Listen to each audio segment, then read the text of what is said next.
நாங்க வந்து அடுப்புல புரிஞ்சுக்கிட்டு இருக்க மாதிரி தான் புரிஞ்சுக்கிட்டு இருந்தோம். ராம் இந்த படத்தை வந்து தோல்ல தூக்கி சுமந்த பிறகுதான் இந்த படத்துல உண்மையான வெளிச்சம் முதல்ல விழுந்தது. ராம், நீங்க எங்க இருந்தாலும் உங்களை பார்த்து இந்த நேரத்துல எங்க டீம் எல்லாருமே உங்களுக்கு வாழ்நாள் முழுக்க நாங்க கடமைப்பட்டிருக்கிறோம். வந்து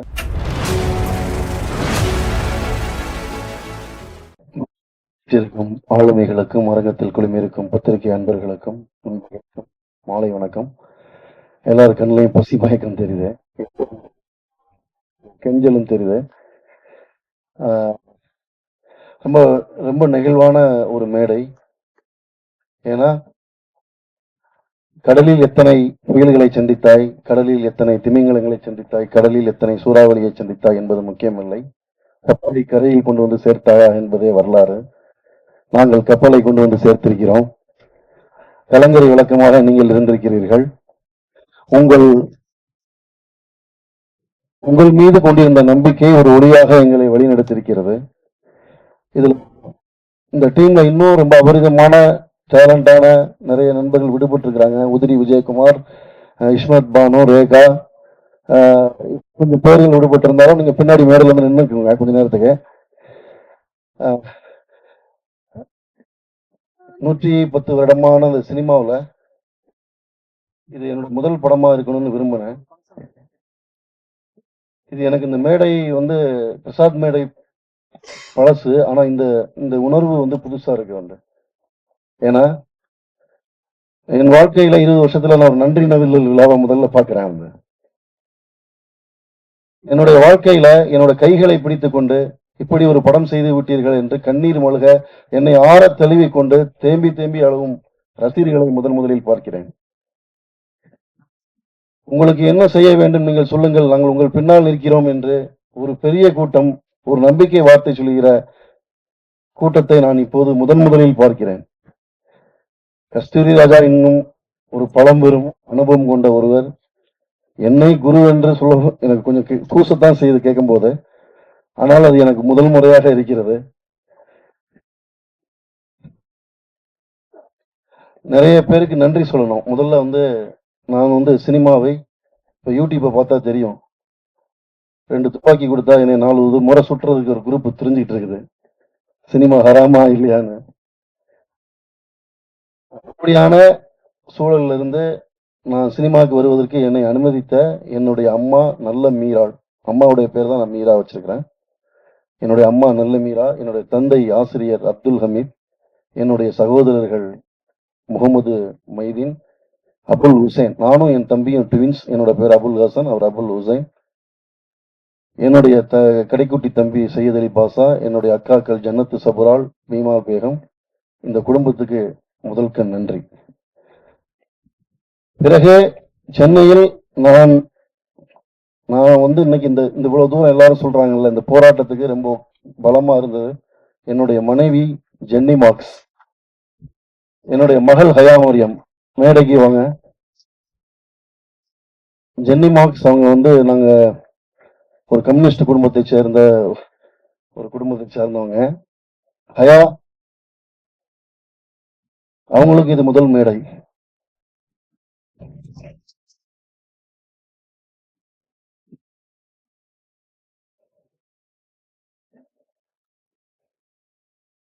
அவங்க வந்து எம்பிஏ ஸ்டூடெண்ட், லைலா காலேஜில் படிச்சாங்க. ஃபிலிம் இன்ஸ்டியூட் டைரக்டர் அறிவழகனோட அசிஸ்டன்ட் டைரக்டர்.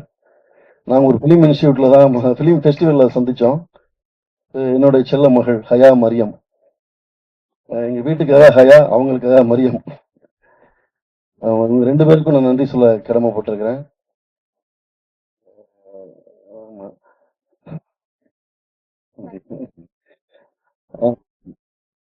பிறகு இந்த படம் நடிக்க சொன்ன நடிக்க மாட்டேன்ட்டாங்க. இந்த படத்துல கடைசி அவரை ஹயா மரியம்ங்கிற பேர் இவங்க பேர் தான். அவங்க சொன்னாங்க என்கிட்ட, எப்படி என்னோட பர்மிஷன் இல்லாம நீங்க பேரை வைக்கலான்னு. சாரி.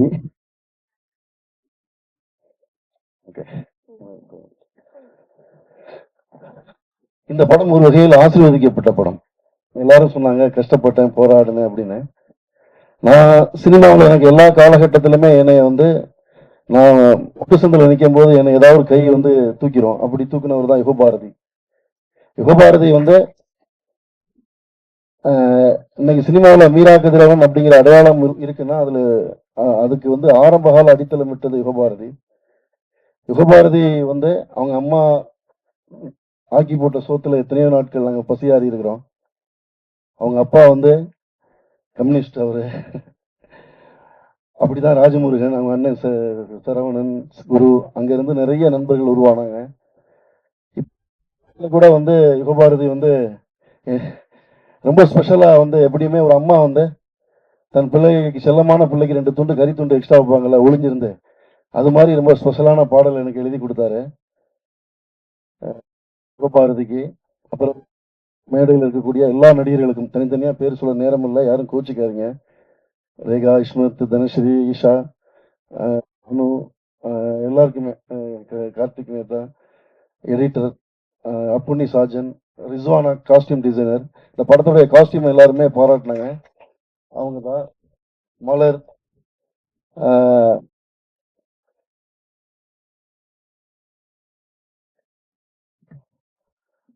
எனக்கு ஒரு பதட்டம் இருந்தது கெஸ்ட் சாரை நடிக்க கூப்பிடும் போது. அப்புறம் ஸ்பாட்டுக்கு வரும்போது பதட்டம் இருந்தது. ஏன்னா அவரை பத்தி என்கிட்ட யாருமே பயங்காட்டிட்டே இருந்தாங்க, நீங்க வந்து மாட்டிட்டீங்க ஒரு வசமா, உங்களை வந்து அவர் வச்சு செய்ய போறாரு அப்படின்னு. ஆனா நாங்க தான் அவரை வச்சு செஞ்சோம் 40 நாள். ஏன்னா என்ன பயம்னா, எனக்கு பிடிச்ச டைரக்டர், பிறகு அவங்க குடும்பம் ரொம்ப ஆர்டிஸ்டிக்கான குடும்பம் உண்டு. சினிமாவில் கஷ்டப்பட்டு மேல வந்த ஒரு குடும்பம். ரொம்ப ரொம்ப ரொம்ப குவாலிட்டியில வந்து தங்களை வந்து வளர்த்து கொண்ட ஒரு குடும்பம். தனுஷ் சார் ஆகட்டும், செல்வ சார் ஆகட்டும். அப்ப என்னன்னா, நாளைக்கு வந்து நம்ம ஒரு நடிக்கை வைக்க அவரை கூட்டு போய் அவங்க வீட்டுல அவருக்கு ஒரு கெட்ட பேர் வந்துடக்கூடாது. அவருடைய ஒரு டிகினிட்டி இருக்கு ஒரு கரியர்ல. அந்த டிகினிட்டிக்கும் வந்து நம்ம வந்து லாஸ் பண்ணிடக்கூடாதுன்னு ஒரு பதட்டம் இருந்துட்டே இருந்தது. தனுஷ் சார் 2 நாளைக்கு முன்னாடி படம் பார்த்துட்டு நான் ரொம்ப பெருமைப்படுறேன்னு சொல்லும்போது அவர் சந்தோஷம் அடைஞ்சதை விட நான் சந்தோஷம் அடைகிறேன். அதான் உண்மை. ஏன்னா நான் மதிக்கக்கூடிய, ஏன்னா தனுஷ் சாருங்கிறது இந்தியாவுடைய ஒரு பெருமை, இந்தியாவுடைய ஒரு சாதனை. இன்னைக்கு ஒரு இன்டர்நேஷனல் ஆக்டர். அவரு ஒரு மிகச்சிறந்த நடிகர். கமலஹாசனுக்கு பிறகு தன்னை உடலாலும் மனதாலும் வருத்தி கொண்டு ஒவ்வொரு படத்துக்கும் புதுசா நடிக்கக்கூடிய, புதுசா உழைப்பு போடக்கூடிய ஒருத்தர். சாருடைய நடிப்பை பார்த்து அவர் சொல்றாரு, அவர் மட்டும் இல்ல, ட்விட்டர்ல கூட போட்டிருந்தாரு, எல்லாரும் படிச்சிருப்பீங்க. நடிச்சிருக்கக்கூடிய எல்லா நடிகர்களுக்கும் அபரிதமாக நடிச்சிருக்கக்கூடிய எல்லாருக்குமே வாழ்த்துக்கள் போட்டிருந்தாரு. அதுதான் தனுஷ் சாருடைய பெருந்தன்மை. தனுஷ் சாருக்கும் இந்த மேடையில நான் நன்றி சொல்லிக்கிறேன். வந்து சார் உங்களுடைய குடும்பத்தாரு, மேடம், அவங்க எல்லாம் வந்து ஒவ்வொரு முறையும் மேடம்கிட்ட பேசும்போது எங்க அம்மாட்ட பேசுற மாதிரி இருக்கும். வந்து அவங்க வந்து அவ்வளவு தன்மையா, அவ்வளவு வந்து கன்சர்னா பேசுவாங்க. ரொம்ப சந்தோஷப்பட்டு இது அவங்க பேசினாங்க. ரொம்ப நன்றி. அவங்க வந்து நாகூர் ஹனீஃபாவுடைய பாடலை வந்து இந்த தலைமுறைக்கு கொண்டு போய் சேர்க்கணுங்கிறதுக்காக நாங்கள் பாடலை எழுதும்போது நான் கூட அந்த பாடலில் சில வரிகளுக்கு தயங்கினேன். யுகபாரதி தான் வந்து இல்லை அது அப்படிதான் இருக்கணும்னு ரொம்ப போல்டாக வந்து சில வரிகளை எழுதினாரு. ஏன்னா யுகபாரதியை பொறுத்த வரைக்கும் எப்படின்னு கேட்டிங்கன்னா வந்து ஹதீஸுகளை, குரானை, இந்த முனாஜத்துகள், இஸ்லாமிய இலக்கியங்களை ரொம்ப தீவிரமாக படித்த ஒருத்தர். அதனால அவருக்கு இந்த படத்தில் வந்து நான் கேட்காமலே நிறைய இன்புட்ஸ் தர முடிஞ்சது. அதை வந்து முன்னாள் முதலமைச்சர் மு.க.ஸ்டாலின் அவங்க ரிலீஸ் பண்ணாங்க. அது ரொம்ப எங்க படத்துக்கு கிடைச்ச பெருமையா நினைக்கிறோம். வந்து இந்த நேரத்தில் வந்து மு.க.ஸ்டாலின் மற்றும் திமுகவை சேர்ந்த அத்தனை அமைச்சர்களுக்கும் நன்றி. பிறகு வந்து சுரேஷ் காமாட்சி, அவங்க சுரேஷ் காமாட்சி பிரதர் எப்படின்னா எனக்கு வந்து ரொம்ப நீண்ட நாள் நண்பர். விழித்திரு காலகட்டத்தில் வந்து 2 பேரை என்னால் மறக்கவே முடியாது. நான் ரொம்ப டவுனான ஃபேஸில் இருக்கும்போது, சினிமாவே விட்டு போயிடலாம் அப்படின்னு இருக்கும்போது ஒரு நாள் ஒரு மெசேஜ் வந்தது. காலையில் ஒரு 7:30 மணி இருக்கும். சார் நாங்கள் இருக்கிறோம், நீங்கள் கவலைப்படாதீங்க, உங்களை மாதிரி டைரக்டருங்கெல்லாம் நீங்கள் கஷ்டப்பட மாட்டீங்க, ஜெயிச்சு வந்துடுவீங்க, நாங்கள் இருக்கோம் சார் அப்படின்னு சொல்லி ரொம்ப தைரியம் கொடுத்து ஒரு மெசேஜ் அனுப்பினார் நடிகர் சிவகார்த்திகேயன். நான் எப்பவுமே சிவகார்த்திகேயனை நான் நன்றியோட, சிவகார்த்திகேயன் சாரை நான் எப்பவுமே நன்றியோட நினைச்சு பார்க்குறேன். பிறகு சுரேஷ் காமாட்சி பிரதர், அவருமே அந்த காலகட்டத்தில் என்னை சுற்றி இருந்த பல பேர் போகும்போது ரொம்ப டெய்லி என்னை ஃபோன் பண்ணி எனக்கு ரொம்ப ஆறுதல் சொல்லப்பட்டு இருந்த ஒரு ஒரு தயாரிப்பாளர் இல்லை, அவர் நண்பர் தான் எங்களுக்கு. தமிழ் சினிமாவில் ரொம்ப ரசனையான ஒரு தயாரிப்பாளர், கருத்தை சுதந்திரமா ரொம்ப தைரியமா பேசக்கூடிய ஒருத்தர். இன்னும் சொல்ல போனா ஹபீபியில வந்து நாங்க இந்த ரூஹே ரூஹேன்னு ஒரு பாட்டு இன்னைக்கு பெரிய அளவுல ஹிட் ஆகிருக்கு. அந்த பாட்டு இன்னைக்கு வந்திருக்கு, இன்னைக்கு ஆடியன்ஸ்ல வந்து சேர்ந்துருக்குன்னா அது சுரேஷ் காமாட்சி பிரதர்னால தான் நடந்தது. அவர் தான் அன்னைக்கு வந்து, பிரதர் எனக்கு இந்த மாதிரி இந்த பாட்டு படப்பிடிப்புக்கு போகணும், பணம் இல்லைங்கும் போது சினிமாவில் யாருமே செய்ய மாட்டாங்க. உங்க அக்கௌண்ட்டை பாருங்கன்னாரு. என் அக்கௌண்ட்ல 15 லட்ச ரூபாய் பணம் வந்திருந்தது. அது சுரேஷ் காமாட்சியோட மனம். ஸோ இப்படி இப்படி பல நேரங்கள்ல அந்த படம் வந்து சரியானவர்களை தேர்வு செஞ்சுட்டே இருந்தது. அப்புறம் நம்ம நடிகர் இயக்குனர் தமிழ் போயிட்டாருன்னு நினைக்கிறேன். தமிழ் அவங்க அவங்க டீமுக்கே நாங்கள் ரொம்ப ஸ்பெஷலாக நன்றி சொல்லணும். ஏன்னா ஒரு இஸ்லாமிய சினிமா சாத்தியமா, அது கமர்ஷியலாக ஒர்க் ஆகுமா, இஸ்லாமியர்களுக்காக பேசக்கூடிய ஒரு சினிமா வந்து ஒர்க் ஆகுமாங்கும் போது நாங்கள் ரெடியாகி ரிலீஸ்க்கு பிஸ்னஸ்க்கு ரெடியாக இருக்கும்போது சிறை வந்து ஹிட் ஆயிருந்தது எங்களுக்கு பெரிய நம்பிக்கையாக மாறுச்சு. இன்னைக்கு வந்து ஹபீபி வந்து தியேட்டருக்கு வந்திருக்குன்னா அது சிறை டீமோடைய எஃபோர்ட்டும் அதில் ரொம்ப முக்கியமான ஒரு காரணம். அது தமிழ் அவங்களுக்கும் டைரக்டர் சுரேஷ் ராஜகுமாரிக்கும் ப்ரொடியூசர் லலித் சாருக்கும் அதில் நடித்த அந்த டீமில் இருந்த எல்லாருக்குமே அந்த இந்த நேரத்தில் எங்கள் டீம் நன்றி கடன் போட்டிருக்கிறோம். வந்து கசாலி அண்ணன், சாகுல் சார், மஷூக், மதியெல்லாம் பார்த்தீங்கன்னா அப்புறமா பத்திரிகைக்காரர்கள், நான் பத்திரிகையாளர்களுக்கு தனியாக சொல்லணும் இல்லை, அது என்னுடைய குடும்பம் தான். அவள் பேர் தமிழரசியில் வந்து ஒரு ப்ராமிசிங் ஃபிலிம் மேக்கர் அப்படின்னு சொன்னதுலேருந்து தமிழில் சத்யஜித் ரே, பிமல் ராய், அரவிந்தனின் வரிசையில் வைத்து கொண்டாடப்பட வேண்டிய இயக்குனர்னு சொல்லி தமிழ் சினிமாவில் எனக்கு நிரந்தரமான ஒரு பேரையும் ஒரு ஒரு மரியாதையான இடத்தையும் உருவாக்கி கொடுத்ததுல பத்திரிகை நண்பர்கள் உங்க எல்லாருக்குமே வந்து ஒரு பெரிய இடம் இருக்கு. எப்பவுமே நான் அதை என்னோட மனசின் அடியாளத்திலிருந்து இந்த நன்றியோட நினைச்சு பார்க்கக்கூடிய ஒண்ணு. ரொம்ப முக்கியமா இந்த படத்துல வந்து சொல்லணுங்கிறது யாருன்னா ராம். ராம் நானும் வந்து ஒரு ஒரே காலகட்டத்தில் உதவி இயக்குநர்களை ஒர்க் பண்ணோம். ராம் உங்களுக்கெல்லாம் ராம், எனக்கு ஒரு சுப்பு. ஹபிபி பல பேரை எனக்கு திருப்பி கொண்டு வந்துச்சு, அதில் என்னோட சுப்புவையும் கொண்டு வந்துச்சு வந்து. ஸோ அந்த வகையில் வந்து சுப்பு ராம் வந்து இந்த படம் வந்து அவர் பறந்து போய் எடிட்டிங்கில் இருந்தார். அப்போ நான் ஒரு நாள் ஃபோன் பண்ணி நீங்கள் படம் பார்க்கணும்னு கேட்டேன்.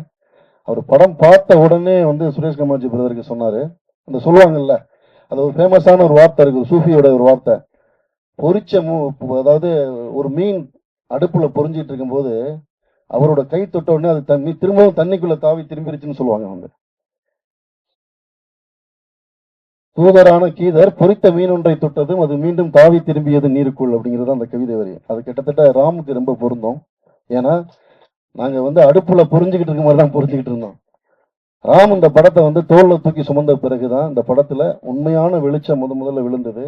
ராம், நீங்க எங்க இருந்தாலும் உங்களை பார்த்து இந்த நேரத்தில் எங்க டீம் எல்லாருமே உங்களுக்கு வாழ்நாள் முழுக்க நாங்கள் கடமைப்பட்டிருக்கிறோம். வந்து ஏன்னா ராமை பொறுத்த வரைக்கும் அது ஒரு எனக்குன்னு செய்யறதில்லை, நண்பர்களுக்குன்னு செய்யறதில்லை. ராம் உங்க எல்லாருக்குமே தெரியும், எல்லா நல்ல படங்கள் எது வந்தாலும் அவர் அந்த படத்தை தூக்கி சுமக்கக்கூடிய அவர் தன்னை வந்து ஒரு மூமெண்டா தமிழ் சினிமாவுக்குள்ள இயங்கிக்கிட்டு கூடிய ஒரு பெரிய இயக்கமான ஒரு ஆளு.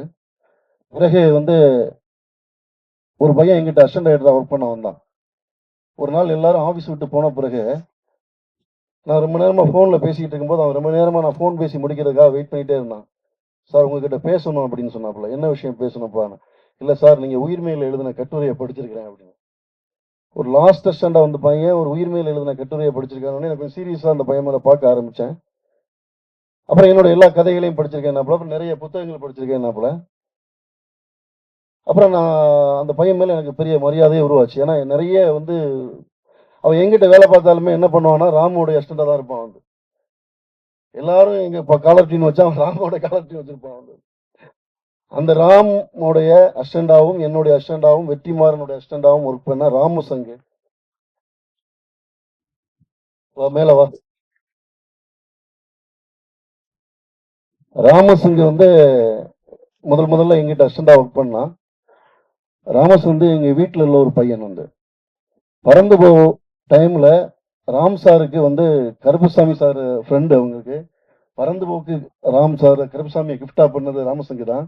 எனக்கும் அதே கருப்புசாமி சார் அவர் கிஃப்டா பண்ணது ராமசிங் தான். வந்தது ஒரு வகையில சொல்ல போனா, நான் சொன்னேன் இல்லையா, இந்த படத்துல கஸ்தூரிராஜ் சார் வீடா வந்தது வந்து ஒரு ஆய்க்குடியில ஒரு அக்ரஹாரத்துல ஒரு ஐயங்கார் கொடுத்த வீடு. அது நீங்க படத்துல வீடு.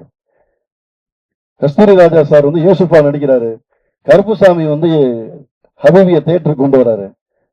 பாருங்க இந்த படத்துல எவ்வளவு நல்லிணக்கம் இருக்கும் பாருங்களேன். இதை விட இந்த படத்துக்கு பெரிய உதாரணம் என்ன இருந்துட முடியும்? வந்து ஸோ கருத்தம் சார் தான் வந்து இந்த படம் பார்க்கிறாரு. பார்த்த அன்னைக்கே நம்ம ராகுல் சாருக்கு சொல்றாரு, ரோமியோ பிக்சர்ஸ் ராகுல் சாருக்கு சொல்றாரு. ராகுல் சாரும் படம் பார்த்துட்டு பெரிய வெற்றி அடைந்த படம், தமிழ் சினிமாவில் மிக முக்கியமான ஒரு படத்தை பேரை சொல்லி எனக்கு இந்த படம் இந்த மாதிரி நம்பர்ஸ்ல இந்த படம் கலெக்ட் பண்ணோம், நாங்க வந்து இந்த படத்தை இதை எடுக்கிறோம் அப்படின்னு சொல்லி அவர் எடுத்தாரு. இன்னைக்கு அந்த படம் அதை நோக்கி நகர்ந்துகிட்டு இருக்குங்கும் போது, அது நாங்க கருப்பசாமி சார், உங்க எல்லாரும் எங்க டீம், நீங்களே எங்க டீம் தான். உங்க எப்பவுமே நாங்க எங்க வாழ்நாள் முழுக்க நான் உங்களுக்கு நன்றி கடன் பட்டிருக்கிறேன். ரொம்ப நன்றி சார். நிறைய இருக்கு. இதுல வந்து சொல்லப்போனா வந்து நிறைய ரிவ்யூவர்ஸ் சார் கூட சொன்னாரு. எல்லாத்தையுமே நெகட்டிவா சொல்றவரு வந்து பாசிட்டிவா சொன்னாருன்னு. ஏன்னா படம் எடுத்தாச்சு. ஒரு தமிழ் சினிமாவுல ஒரு முஸ்லீம் சினிமாவை எழுத முடியுமா? எழுதுனா வந்து அதை எடுக்க முடியுமா? எடுத்தா அதை வந்து வியாபாரிகள்கிட்ட கொண்டு வர முடியுமா? வியாபாரத்துல கொண்டு வந்தா அது மக்கள்கிட்ட கொண்டு போய் சேர்க்க முடியுமா? மக்கள்கிட்ட சேர்த்தாலும் அது முஸ்லீம் பார்ப்பாங்களா? இப்படின்னு நிறைய கேள்விகள் இருந்துச்சு. அந்த எல்லா கேள்விகளுக்கும் மக்கள் ஒரே பதில் கொடுத்திருக்காங்க, வெற்றி.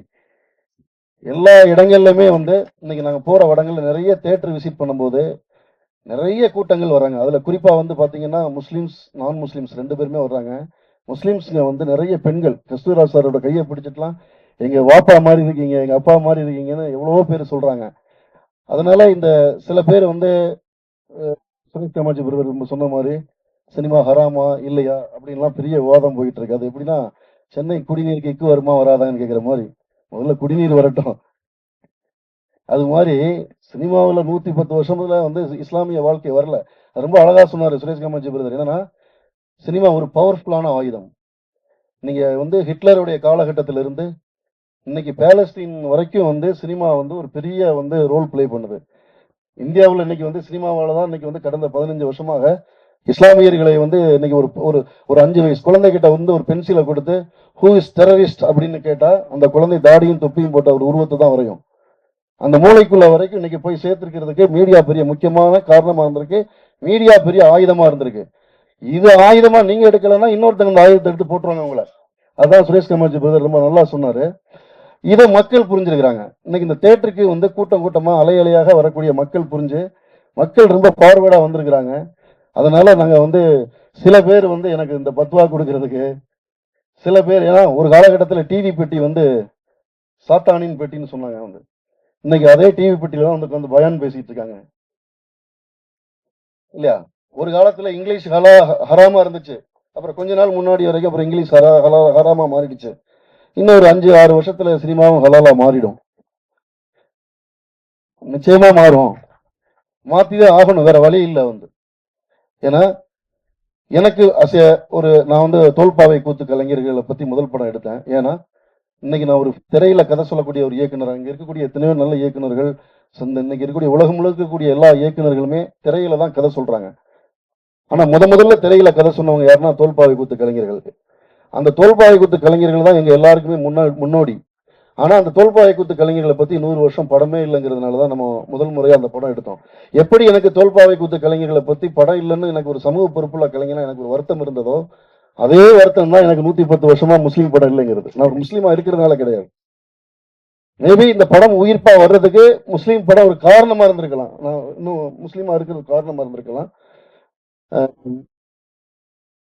புதிய கதவு திறந்திருக்குதான், அது நிச்சயமாக அதை உணர முடியுது. கஸ்தூரிராஜ் சார், நாங்கெல்லாம் நிறைய தியேட்டர் விசிட் போகும்போது எல்லாருமே மனதார சொல்லுறாங்க, புதிய கதவு திறந்திருக்கு. இதன் வழியாக அடுத்தடுத்து வந்து நாங்க ஒரு பெரிய வெற்றியா என்ன பாக்குறோம்னா, கருப்சாமி சாரி மாதிரியான ஒரு நல்ல டிஸ்ட்ரிபியூட்டர், நல்ல ப்ரொடியூசர், நேசம் மாதிரி ஒரு நல்ல ப்ரொடியூசர், ரோமியோ பிக்சர்ஸ் உங்களுக்கே தெரியும், அஜித் விஜய் படங்களை பண்ணக்கூடிய ஒரு ப்ரொடியூசர்.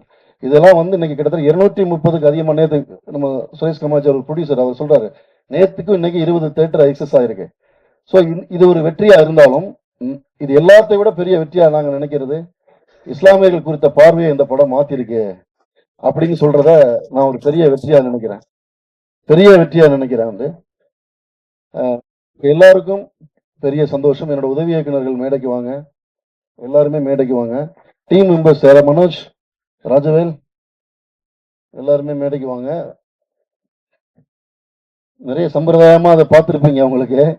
ஆனாலும் இந்த படம் உங்களுக்கே தெரியும், 110 வருஷத்துல இந்த படத்தை எழுதுறதுல, இந்த படத்தை எடுக்கிறதுல, இந்த படத்தை கொண்டு வந்து சேர்க்கறதுல நிறைய சவால்கள் இருக்குது.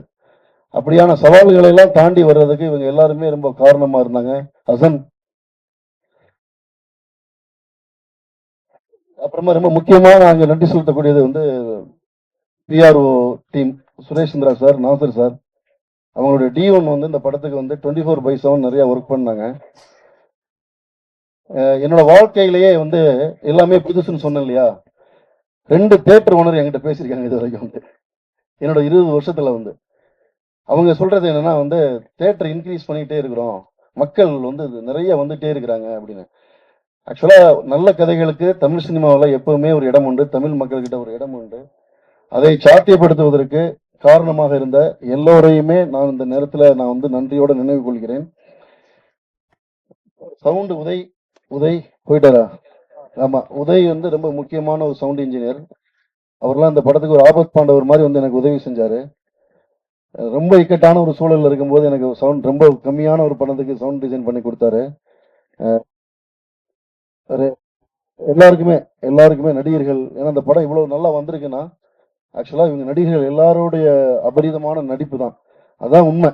நான் எழுதுறதுல மேக்சிமம் சில கேரக்டர் கௌஷிக் எல்லா கேரக்டரும் வந்து சில நேரங்கள்ல ஒர்க் ஆகும், சில நேரங்கள்ல ஒர்க் ஆகாது.